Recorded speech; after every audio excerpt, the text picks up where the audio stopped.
Hello good morning साथियों। तो आज की क्लास में हम लोग बौद्ध धर्म के बारे में चर्चा करेंगे। इससे पहले की क्लास में हम लोगों ने सिंधु घाटी के सभ्यता के बारे में हम लोगों ने जानकारी प्राप्त की थी। आज हम लोग बौद्ध धर्म के बारे में पढ़ेंगे, ठीक है। तो हेडिंग दे लेते हैं बौद्ध धर्म।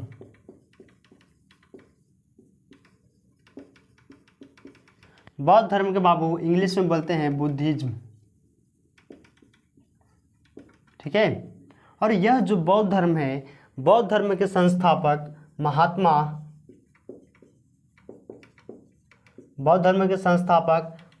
गौतम बुद्ध को कहा जाता है। किनको बोला जाता है? महात्मा गौतम बुद्ध को जो है बौद्ध धर्म के संस्थापक बोला जाता है। अब जो है गौतम बुद्ध का संस्थापक बोला जाता है, तो गौतम बुद्ध को जन्म भी हुआ होगा, और जन्म कब और कहाँ हुआ है इसके बारे में हम लोग जानते हैं। तो गौतम बुद्ध का जन्म जो हुआ है बाबू, वह 563 बीसी में 563 बीसी कपिलवस्तु के समीप एक गांव है जिसका नाम है लुम्बिनी। कपिलवस्तु के समीप लुम्बिनी नामक गांव में हुआ है। और लुम्बिनी जो है वर्तमान में अभी नेपाल में है। कहाँ है बाबू? नेपाल में है लुम्बिनी, ठीक है। गौतम बुद्ध के बचपन का जो नाम था वह नाम था सिद्धार्थ। क्या नाम था? सिद्धार्थ नाम था। इनके पिता का नाम था शुद्धोधन तथा इनके माता का नाम जो था वह था माया देवी। इनके पिता का नाम शुद्धोधन तथा माता के नाम माया देवी था। और माया देवी जो थे वो गौतम बुद्ध के 7 दिन के बाद इनकी मृत्यु हो जाती है। तब इनका कोई लालन पालन भी किया होगा, वैसे तो नहीं बड़ा हो गए। तो इनका जो लालन पालन किए थे,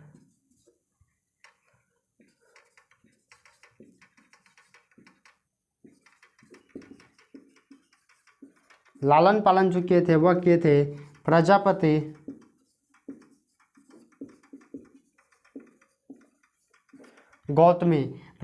गौतमी के द्वारा जो है इनका लालन पालन किया गया था। देखिए, यह जो प्रजापति गौतमी जो है वह गौतम बुद्ध के अपनी मौसी भी थे, छोटी मौसी भी थे, और गौतम बुद्ध की सतीली माँ भी थे। कैसे संभव हो सकता है कि मौसी और सतीली माँ भी हो सकते हैं?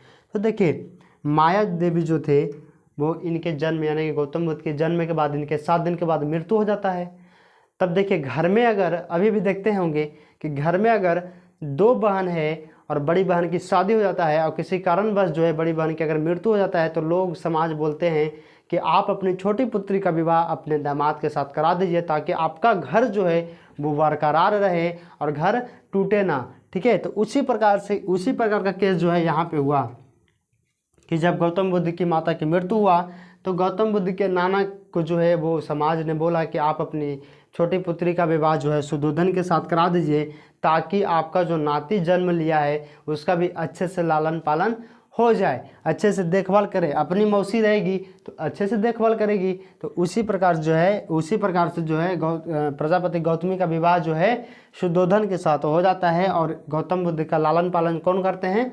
तो प्रजापति गौतमी के द्वारा जो है इनका लालन पालन किया जाता है। और जब गौतम बुद्ध जो है 16 वर्ष की अवस्था में पहुँचते हैं ना बाबू, 16 वर्ष की अवस्था में जब यह पहुँचते हैं तब इनका जो है विवाह होता है। और विवाह होता है यशोधरा नामक राजकुमारी से।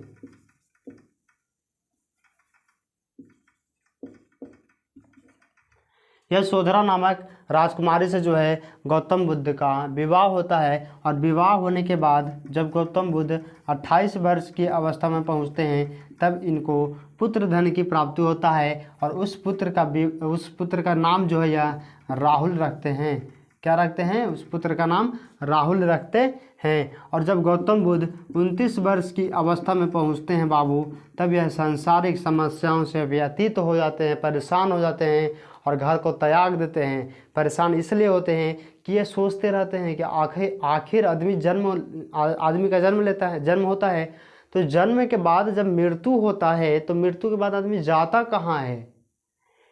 ऐसी कई चीज़ें जो है इनके मन में, बहुत सारी चीज़ें जो है वो चलते रहती थी, जिसलिए वह बहुत परेशान हो गए थे और यह घर को त्याग दिए और निकल पड़े थे ज्ञान की खोज में, ठीक है। तो गौतम बुद्ध जो है 29 वर्ष की अवस्था में जब यह घर को त्यागे तो इस घटना को बौद्ध धर्म में महाभिनिष्क्रमण कहा जाता है।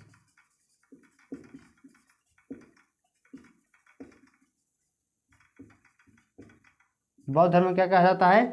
महाभिनिष्क्रमण कहा जाता है। कोई व्यक्ति अगर बौद्ध धर्म को पालन कर रहे हैं और वह अपने गृह को त्यागते हैं, घर को त्याग देते हैं, तो इस घटना को बौद्ध धर्म में क्या बोलते हैं हम लोग? महाभिनिष्क्रमण कहा जाता है।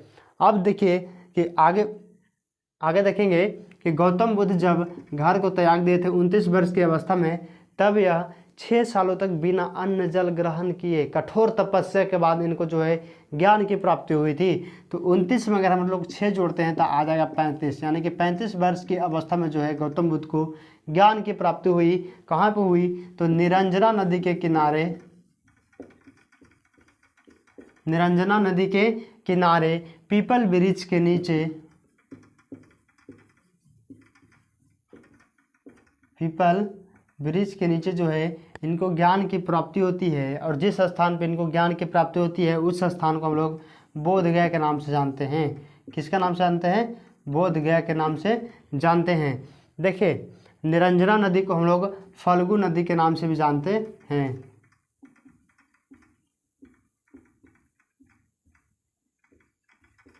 फल्गु नदी भी कहते हैं। निरंजना नदी को किस नदी के नाम से जानते हैं? तो फल्गु नदी के नाम से जानते हैं। अब हम लोग देख लेते हैं, एक बार फिर से समझ लेंगे, ठीक है। तो हम लोग पढ़ रहे हैं बौद्ध धर्म।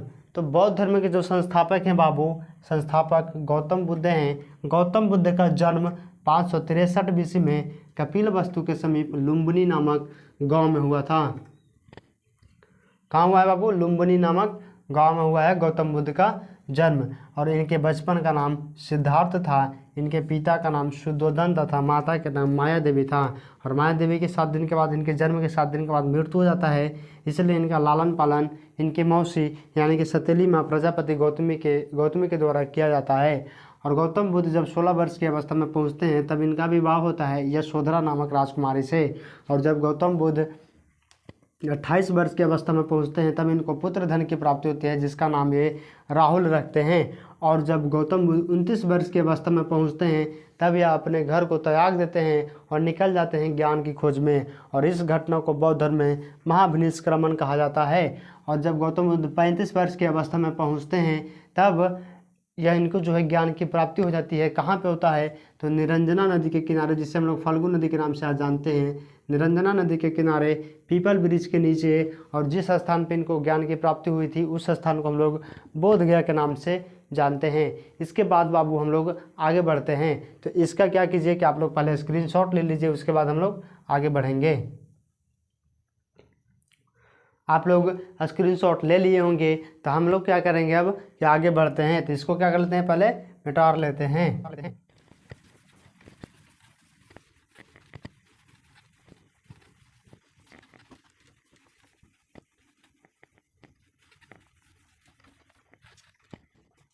अब हम लोग आगे बढ़ते हैं और आगे देखेंगे कि गौतम बुद्ध के प्रथम गुरु कौन थे। गौतम बुद्ध का प्रथम गुरु कौन थे? तो अलार कलाम थे। गौतम बुद्ध का प्रथम गुरु कौन थे? अलार कलाम थे।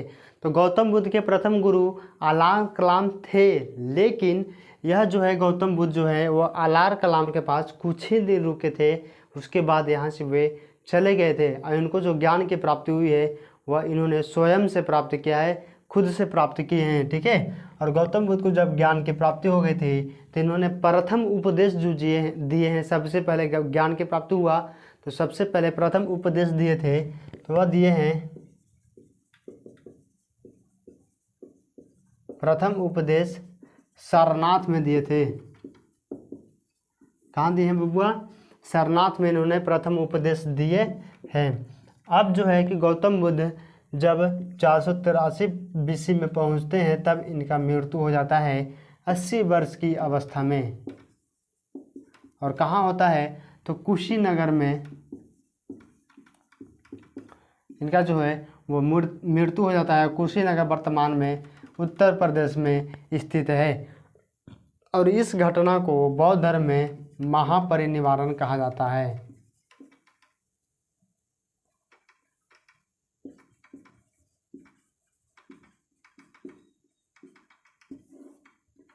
क्या कहा जाता है, महापरिनिर्वाण कहा जाता है।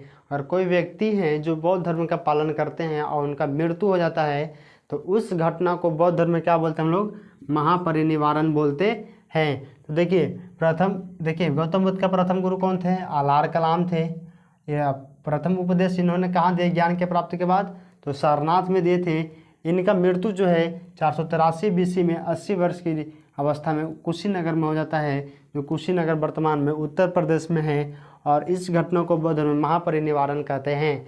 आपके मन में एक डॉट चल रहा होगा जिसको मैं क्लियर कर देता हूँ कि यहाँ पे जो है इनका जन्म हुआ था 563 BC में, इनका मृत्यु हुआ 483 BC में। यह कैसे संभव है, 563 के बाद 483 कैसे आ गया, आपके मन में यह सवाल चल रहा होगा। तो मैं आपको बता देता हूँ, एक ग्राफ से समझा देता हूँ कि यह ग्राफ है। यहाँ पे मान लेते हैं हम लोग 5 4 3 2 1 0 1 2 3 4 और 5 BC BC BC BC BC AD AD AD और AD फिर AD। अब देखिए, और यहाँ पे क्या है कि यहाँ पे हुआ है, यहाँ पे जो है ईसा मसीह का जन्म। पहले का जो समय था बाबू, ईसा मसीह के जन्म के पहले का समय जो था वो उल्टा चलता था। जैसे पहले 5 आएगा, उसके बाद 4 आएगा, उसके बाद 3, उसके बाद 2, उसके बाद 1, इस प्रकार से समय जो है पहले चलता था। और जब से ईसा मसीह का जन्म हुआ उसके बाद समय जो वो सीधा चलने लगा। तो उसमें क्या लगे लगा, AD यानी कि एनो डोमिनी, और BC का मतलब होता है बिफोर क्राइस्ट। तो ईसा मसीह का जन्म जब हुआ था, जिस वर्ष हुआ था, उस वर्ष को 0 वर्ष यानी कि 0 वर्ष माना गया। और उस वर्ष से जो है समय जो है सीधा चलने लगा, लेकिन उस वर्ष से पहले जो है समय वह उल्टा चलता था। तो यहाँ पे क्या है कि 483 BC लगा हुआ है। तो जिस भी ईयर या साल में BC लगा रहे, समय में BC लगा रहे, तो समझ जाइएगा कि वह समय उल्टा चलेगा। तो 563 है, 563 के क्या, 563 के बाद क्या आएगा, तो 562 आएगा, 561 आएगा, 560 आएगा। ठीक है, इस प्रकार से समय जो है उल्टा चलते गया। तो समय उल्टा चलते गया, तब इनका 80 वर्ष की अवस्था में मृत्यु हुआ, 483 BC में जो है इनका मृत्यु हो गया था। ठीक है, अब समझे, अब तो समझ गए होंगे। ठीक है, तो जिस भी साल में BC लगा रहेगा तो समझिएगा कि वह समय क्या चलेगा, उल्टा चलेगा। और जिस समय में AD लगा रहेगा वह समय कैसा चलेगा, तो सीधा चलता है। ठीक है, तो आप लोग क्या कीजिए कि इसका स्क्रीनशॉट ले लीजिए, उसके बाद हम लोग आगे बढ़ेंगे। आप लोग इसका स्क्रीनशॉट ले लिए होंगे। और हम लोगों का जो है बौद्ध धर्म वो खत्म हो जाता है। अब हम लोग का स्टार्ट होता है जैन धर्म। जैन धर्म के बारे में हम लोग जानकारी प्राप्त करेंगे। तो इसको क्या करते हैं, पहले हम लोग मिटा लेते हैं, उसके बाद आगे बढ़ेंगे।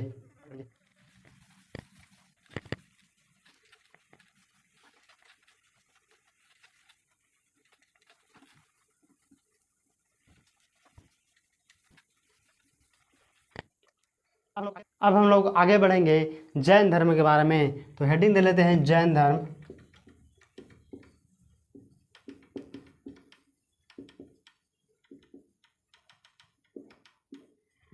तो जैन धर्म के जो संस्थापक है बाबू,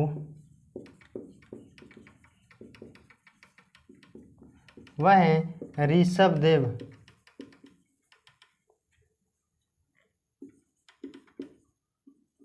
ऋषभदेव को जैन धर्म का संस्थापक कहा जाता है। और ऋषभदेव जैन धर्म के प्रथम तीर्थकर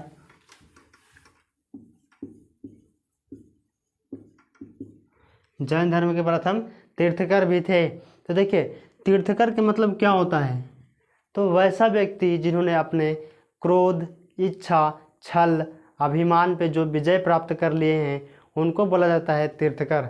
आजकल की बच्चे हो या बूढ़े हो या जवान हो, सभी के अंदर क्रोध बहुत ज़्यादा होता है, क्रोधित बहुत जल्द हो जाते हैं।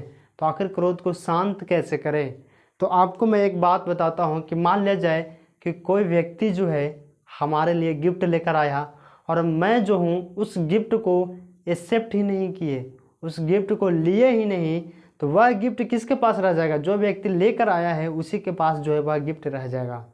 तो इसी प्रकार से जो है यहाँ पे हम लोग सोचेंगे कि अगर मान लिया कि कोई व्यक्ति जो है हमारे बारे में बुरा भला बोल रहा है, हमको गाली दे रहा है, तो हम उस गाली को जो है एक्सेप्ट ही नहीं करेंगे। ठीक है, तो वह गाली किसके पास रह जाएगा? जो व्यक्ति हमको दे रहा है वह गाली उसी के पास रह जाएगा। तो इस प्रकार सोच कर जो है क्रोधित नहीं होइएगा। ठीक है, और आदमी जो है उसके अंदर मानसिक जो है एक प्रॉब्लम रहता है कि आदमी के अगर जिस आदमी के बारे में आप अगर बुराई करते हैं तो वो आदमी आप पे बहुत ज़्यादा खफा हो जाएगा, गुस्सा हो जाएगा, लेकिन उसी आदमी का आप जो है झूठ का भी तारीफ़ कीजिए, लेकिन तारीफ़ कीजिएगा वो आदमी आपको बहुत मानेगा। ठीक है, तो आदमी का जो है सच्चाई सुनना पसंद नहीं होता है, उसके सामने उसको झूठी जो है तारीफ़ कीजिए, उसको बहुत अच्छा लगेगा। तो जो आदमी आपसे अगर आपकी तारीफ़ करता है, बहुत ज़्यादा तारीफ़ करता है, बिना मतलब का तारीफ़ करता है, आपके अंदर वो गुण नहीं है, फिर भी उस गुण का अगर वो तारीफ़ कर रहा है तो समझिए कि वो आदमी आपको आगे नहीं बढ़ने देना चाहता। इसीलिए आपको जो वो तारीफ़ कर कर आपको नीचे गिराने का काम करता है। तो देखिए तीर्थकर किसको बोलते हैं? तो जो व्यक्ति जो है अपने छल, इच्छा, क्रोध पे अभिमान, यानी कि अभिमान पे जो है विजय प्राप्त कर लिया, उस पर कंट्रोल करना सीख गए, उसी को बोला जाता है तीर्थकर। तो जैन धर्म में कुल जो है वह 24 तीर्थकर थे। जैन धर्म में कुल कितने तीर्थकर थे? तो 24 तीर्थकर थे। और जैन धर्म के 23वें तीर्थकर का जो नाम है बाबू, वह नाम है पार्श्वनाथ। क्या नाम है? पार्श्वनाथ जो है वो 23वें तीर्थकर का नाम है। और 24वें तीर्थकर का जो नाम है वह नाम है महावीर स्वामी। महावीर स्वामी के पत्नी का नाम जो है वह है यशोदा। और इनके जो है 11 प्रमुख शिष्य थे। किनके? महावीर स्वामी के 11 प्रमुख शिष्य थे, जिनको जैन धर्म में गंधार कहा जाता है। क्या कहा जाता है? गंधार कहा जाता है। और हम लोगों का जैन धर्म यहीं पे समाप्त हो जाता है। हम लोगों को जैन धर्म में इतना ही पढ़ना है, हमारे एग्जाम में बस इतना ही जैन धर्म से रिलेटेड क्वेश्चन सवाल आते हैं। तो देखिए जैन धर्म के संस्थापक कौन है? ऋषभदेव हैं। और जैन धर्म के यह प्रथम तीर्थकर भी थे। और इन जैन धर्म में कुल 24 तीर्थकर रहे, जिसमें 23वें तीर्थकर का नाम पार्श्वनाथ और 24वें तीर्थकर का नाम महावीर स्वामी था। महावीर स्वामी की पत्नी का नाम यशोदा। और 11 प्रमुख शिष्य थे। किनके? तो महावीर स्वामी के, जिनको जैन धर्म में गंधार बोला जाता है। अब आप लोग सोच रहे होंगे कि सर आपने और तीर्थकर का नाम क्यों नहीं बताया? 23वें तीर्थकर का नाम बताया, 24वें तीर्थकर का नाम बताया, प्रथम तीर्थकर का नाम बताया, और तीर्थकर का नाम क्यों नहीं बताए? तो और तीर्थकर का नाम इसलिए नहीं बताए क्योंकि इतना ही से हमारे एग्ज़ाम में जो है वो सवाल पूछे जाते हैं। तो हम लोगों को ज्ञान थोड़े इकट्ठा करना है, हम लोगों को एग्ज़ाम की तैयारी करना है ना बाबू। तो एग्ज़ाम भर ही पढ़ेंगे, ज्ञान की तैयारी करना है। तो इसका एक और फाउंडेशन बैच आएगा हिस्ट्री का, उसमें आप लोग पढ़ लीजिएगा पूरा तीर्थकर के बारे में। और इन सभी चीज़ों का आपको अगर नोट्स चाहिए, नोट्स बनाना है, तो आप व्हाट्सएप ग्रुप, टेलीग्राम ग्रुप से जुड़ सकते हैं। और वहाँ से जो है आप अपने नोट्स जो है अच्छे से बना सकते हैं, अच्छी से तैयारी कर सकते हैं। और इसी के साथ हम लोग का आज क्लास यहीं पे समाप्त होता है। और इसके बाद जो है हम लोग अगले क्लास में पढ़ेंगे मौर्य साम्राज्य के बारे में, यानी मौर्य डायनेस्टी के बारे में पढ़ेंगे। तो इसी के साथ जय हिंद, जय भारत।